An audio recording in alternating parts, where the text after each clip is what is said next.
back. Today we're going to see different data types in JavaScript. I would recommend you open Google Chrome and move to console. To do that, right click on the web page and click on inspect. You will be navigated to a developer tool and then click on console. So once you're here, let's get started. There are 7 different types which JavaScript supports. It starts with number. Let's explore one by one. Numbers are pretty self-explanatory. What it does is it accepts number. JavaScript can handle numbers, any kind of numbers. You see, it doesn't throw any error. So it can perform an additional operator or a subtraction operator or division operator. There are different types of operators. These are arithmetic operators.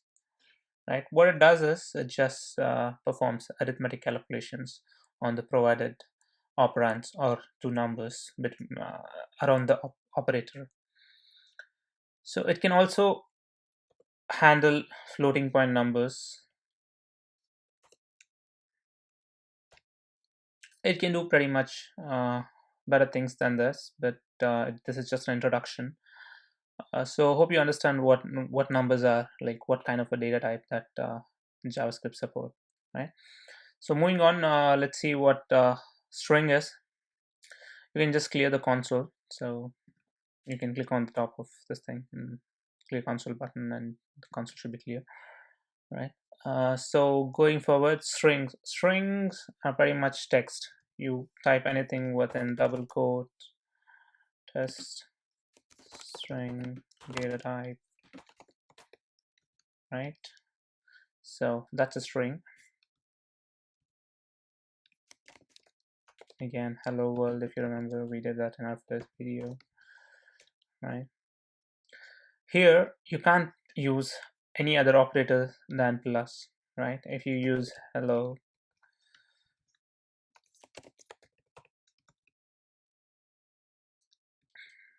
negative, it's an odd number. NaN is not a number. That's what JavaScript throws, right? You can just perform an addition symbol. It's called concatenation. Let's see that, right? So I have it already, right? Just click on that, right? So that's pretty much it. Strings are nothing but simple text. JavaScript accepts strings. One exception here is you can actually use single quotes to enter text, right? It converts into text, right?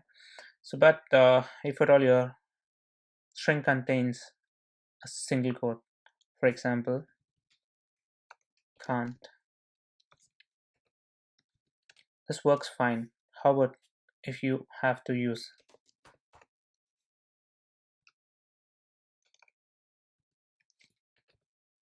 this? Throws a syntax error. Let's see that. Yeah, this throws a syntax error. So how do we fix this? For this we have something called an escape sequence. So how do we use that? Single quotes, can use string, and use the backward slash t. Perfect. Now we do not have any syntax error. That's pretty much it about strings. So we have covered everything. Probably we have more than this, like we have other escape sequences. I will just post a link on the description. You can read more on the escape sequence. So I'm just giving an idea what string is, right? So going forward, we have Boolean data type. Boolean data type is nothing but it's a decision-making data type. So it just gives us back true or false, right? So if at all you give any condition, it just replies whether it's true or false. If you say 8 equal to 8, it says true. 7 equal to 9, it says false. and 7 not equal to 0, let's say true. Yeah, that's pretty much it. It just gives us the result back saying whether the given condition is true or false. We use this for the loop controls, the decision making if statements, right? We'll see more about that in the upcoming videos, but hope you understand what it does, right? So it just gives us an insight on the conditions. Going forward, we have null. A basic definition of null is nothing, right? It's null. So in JavaScript, if you declare a variable and if you don't assign to anything, it is not a null, right? Let me show it on the screen. So what I do is var. Okay, this is how you declare a variable. We'll look at it later in this video maybe. What we do is we'll just declare some variable. Let's say num. Okay, see, it says undefined. If you call num, it says undefined. But in any other programming languages, if you declare a variable and you call it, it's basically null, right? So if you want the null value for num, you have to explicitly declare it. You'll have to assign num to null, right? So now you call num, it shows null, right? So at this moment, you don't need to worry about what null is and what undefined is. We will look at it later in the videos. But yeah, these are the two other data types which JavaScript supports. If you just declare a variable and you don't assign it to anything, it will be undefined. But if you declare a variable and assign to null, the value of that particular variable will be null. What are objects? Objects, probably it's better that we take it in a different video so that we can cover a lot of it. There are different types of object creation methods. Yeah, it's better that we take objects and symbols in separate videos, right? There are three ways that you can declare variables, right? So JavaScript is actually dynamically typed language. That means until the runtime, you need not know what kind of a data is going to come in that particular variable, right? uh, Unlike Java and C and other things, they need our input. Like if you have to declare a variable, you'll have to say, it's a type of string, right?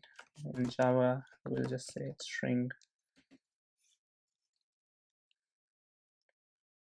text is equal to hello. See, here we got a syntax error, right? So instead we use var. Okay, var is not extensively used, but I'm still showing you this. Var text is equal to hello, right? So now you call up text, it says hello, right? Again, var text2 is equal to